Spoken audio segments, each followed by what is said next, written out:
या देवी सर्वभूतेषु मां चंद्रघंटारूपेण संस्थिता नमस्तस्यै नमस्तस्यै नमस्तस्यै नमो नमः। तो भक्तों, गुप्त नवरात्रि के तीसरे दिन आप सभी को शुभकामनाएं। मां चंद्रघंटा आपकी समस्त मनोकामनाएं पूर्ण करे। आज है 21 जनवरी 2026 और दिन है बुधवार का। तो आज है माघ मास के शुक्ल पक्ष की तृतीया तिथि। तो गुप्त नवरात्रि के तीसरे दिन 10 महाविद्याओं की देवी में से तीसरी देवी माँ त्रिपुर सुंदरी की पूजा की जाती है और तीसरे दिन 9 स्वरूप में से चंद्रघंटा की भी पूजा की जाती है। और पहले आप जानेंगे इस वीडियो में कि चंद्रघंटा का स्वरूप, पूजा विधि और उनके भोग के बारे में। तो देखिए भक्तों, माघ माह की गुप्त नवरात्रि का यह तीसरा दिन जो माँ त्रिपुरा सुंदरी को समर्पित है। शास्त्रों के अनुसार माना जाता है कि गुप्त नवरात्रि के दिन माँ त्रिपुरा सुंदरी की पूजा करने से साधक के जीवन में सौंदर्य, प्रेम, मानसिक संतुलन और आत्मिक शांति आती है। तो यह दिन विशेष रूप से उन लोगों के लिए शुभ माना जाता है जो मन की शांति, भ्रम या किसी भी रिश्ते में तनाव आदि से गुजर रहे हैं। माँ त्रिपुर सुंदरी को 10 महाविद्याओं में तीसरी महाविद्या माना गया है। उन्हें षोडशी, ललिता और राजेश्वरी के नाम से भी जाना जाता है। उनका स्वरूप अत्यंत सौम्य, शांत और आकर्षण से भरा हुआ है। तो माँ त्रिपुर सुंदरी की 4 भुजाएं होती हैं जिनमें वे पाश, अंकुश, धनुष और बाण दान करती है। उनका स्वरूप दर्शाता है कि वे प्रेम और नियंत्रण दोनों की देवी है। मान्यता है कि उनकी कृपा से व्यक्ति का व्यक्तित्व निखरता है और जीवन में संतुलन भी बना रहता है।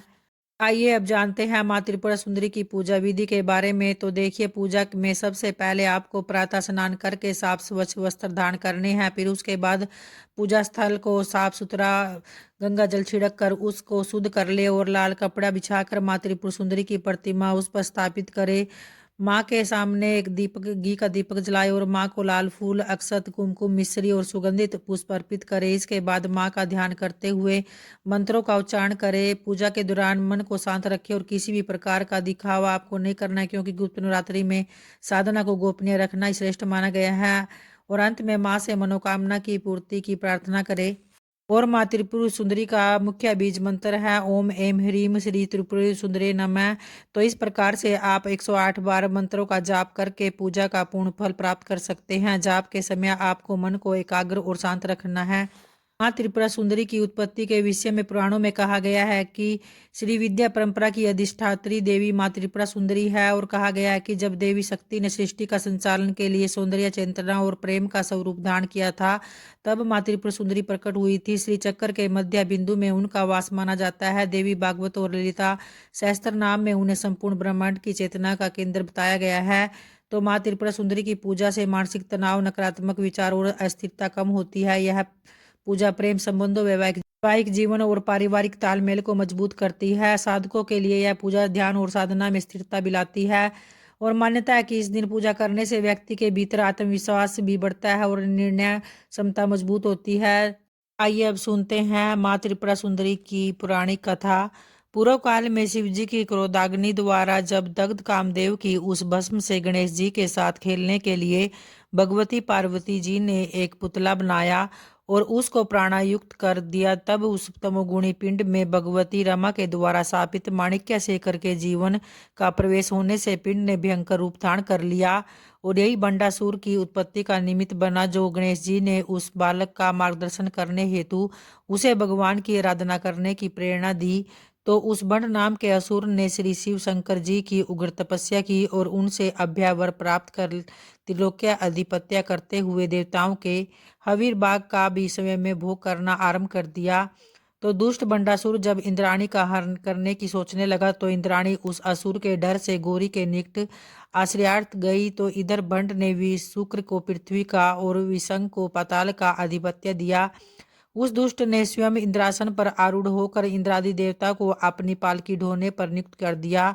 दैत्य गुरु फिर शुक्राचार्य जी ने दयावश होकर इंद्र आदि को इस दुर्गति से मुक्त कर दिया और असुरों की मूल राजधानी शोणितपुर को ही मयासुर के द्वारा स्वर्ग से भी सुंदर बनवा कर उसका नाम शून्यपुर रखकर वहीं पर बंड दैत्य राज्य करने लगा। स्वर्ग को उसने नष्ट कर डाला और दिक्पालों के स्थान में अपने बनाए हुए दैत्यों को ही उसने बिठाया। तो इस प्रकार 105 ब्रह्मांडों पर उसने आक्रमण कर दिया और उनको अपने अधिकार में ले लिया। उसके बाद फिर बन दैत्य ने फिर घोर तपस्या कर शिव जी से अमरत्व का वरदान पाया और इंद्राणी ने गौरी का आश्रय पाया। तो यह सब सुनकर दुष्ट बंडासुर दैत्य सेना के साथ कैलाश गया और गणेश जी की भत्सना कर उनसे इंद्राणी को अपने लिए मांगने लगा। फिर बंडासुर की ऐसी दुष्टता देखकर गणेश जी क्रुद्ध होकर प्रथम आदि गणों को साथ लेते हुए उनसे युद्ध करने लगे और पुत्र गणेश को युद्ध प्रवृत्त देखकर गणेश जी की सहायता करने के लिए भगवती गौरी अपनी कोटि कोटि शक्तियों के साथ युद्ध स्थल में आकर दैत्यों से युद्ध करने लगी।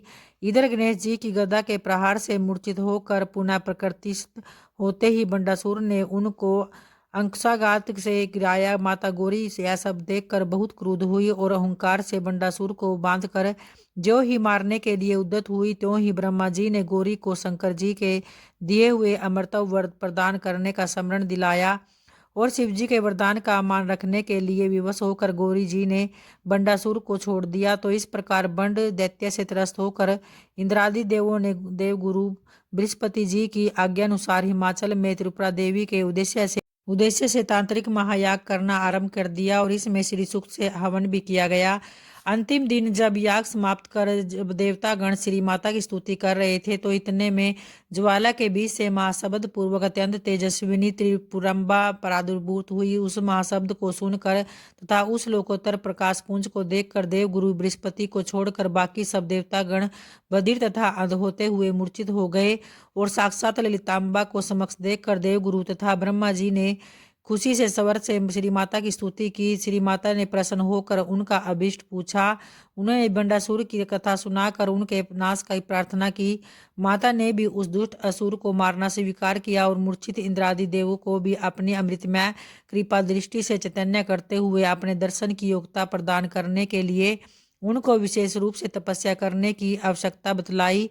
तो फिर देवता लोग भी माता की आज्ञानुसार तपस्या करने लगे और इधर बंडासुर ने देवों पर दावा बोल दिया। और आइए भक्तों, अब माँ दुर्गा का ध्यान करते हुए उनकी आरती का श्रवण करते हैं।